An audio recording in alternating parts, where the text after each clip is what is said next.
हमारे हनुमान जय श्री कृष्णा 8 बजे 8 मिनट का एक विचार 8 PM 8 मिनट्स। आपको याद होगा कि मैंने पहली श्रृंखला में आपसे निवेदन किया था कि जीवन प्रबंधन के 7 सूत्र हैं।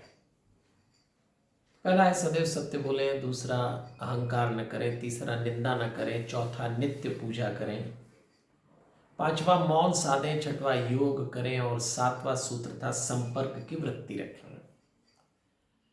मैं जीवन प्रबंधन का बहुत छोटा सा विद्यार्थी हूं और मुझे ऐसा लगता है कि अपने लक्ष्य पे पहुंचने के जो 2 मार्ग हैं,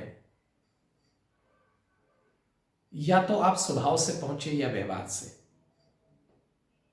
जो लोग बहुत व्यवहारिक होते हैं, व्यवहार के मार्ग से जाते हैं, सफलता उनको भी मिल जाती है, लेकिन वो अशांत हो जाते हैं बाद में। और जो स्वभाव से जाते हैं उनको भी ये सब मिलेगा, पद प्रतिष्ठा धन दौलत, पर वो शांत रहेंगे। तो ऐसा कुछ करिए कि आपके भीतर का स्वभाव आपके व्यवहार से जब जग में उतरे और जब आप सफल हों तो पूरी तरह शांत रहें। तो चलिए अब आने वाले 7 दिनों में एक एक सूत्र लेंगे। पहला सूत्र है सदैव सत्य बोलें। देखिए, यह हर हाल में भौतिक सफलता अर्जित करने का युग है और हमारी भौतिक जो हमारे प्रयास होते हैं, इनको थोड़ा सा आध्यात्मिक आधार मिल जाए तो सफलता सुनिश्चित है, सुखदायी होगी और शांतिमय होगी। इसीलिए तो हम देखते हैं बहुत सारे सफल लोग अशांत हो जाते हैं, जो होना नहीं चाहिए।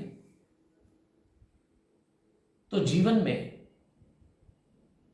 अध्यात्म से परिचय पाने की जो पहली पायदान है,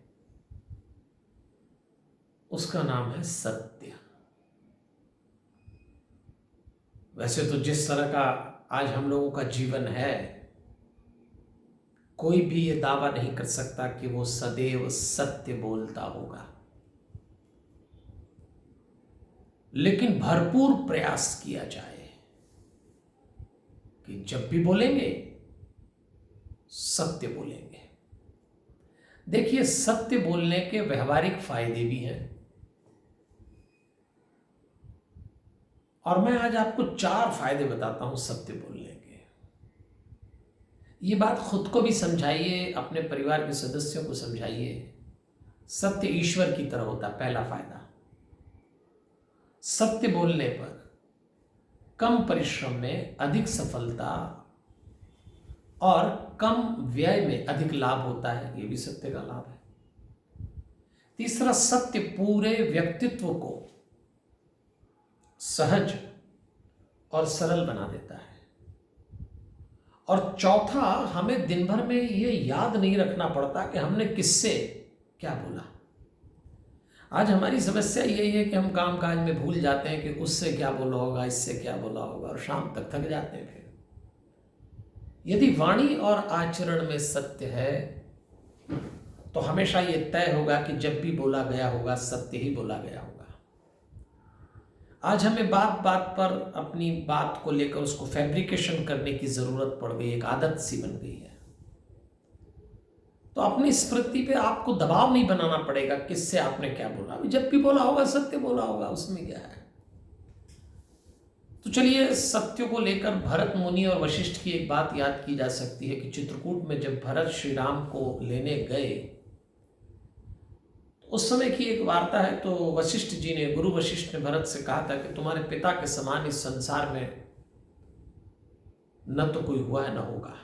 तो विद्वान लोग कहते हैं कि भाई दशरथ राम के पिता थे, लेकिन इतनी प्रशंसा वशिष्ठ जी ने दशरथ जी की क्योंकि उन्होंने तो सत्य का पालन तो किया था। और कृष्ण के पिता वसुदेव जी हैं, तो क्या वसुदेव श्रेष्ठ नहीं थे? दशरथ क्यों श्रेष्ठ थे? वसुदेव और दशरथ के जीवन में जो समान प्रसंग आए हैं वो ये है कि दशरथ जी ने सत्य बचाया था और अपने प्राण त्याग दिए थे। मैं ये नहीं कहता कि सत्य बचाने के लिए आपको प्राण त्यागना है, पर मेरा आग्रह है जितनी ताकत हो सके सत्य बोलने में लगाइए। यदि हमारे भीतर सत्य है तो हम दूसरों को सत्य देंगे, और नहीं तो असत्य के धेले उछालेंगे। किसी ने खूब कहा है कि कीचड़ उनके पास था, मेरे हाथ गुलाल, और जो भी जिसके पास था उसने दिया उछाल। आपके पास सत्य होगा, आप इस संसार में सत्य उछालेंगे। तो मेरा अनुरोध है आपसे, अपने जीवन में सत्य बचाए रखिए। जब आप सत्य से सामना करते हैं या सत्य किसी को परिचित कराते हैं तो आप उसका भला ही कर रहे होते हैं। एक छोटी सी घटना के साथ अपनी बात खत्म करूंगा।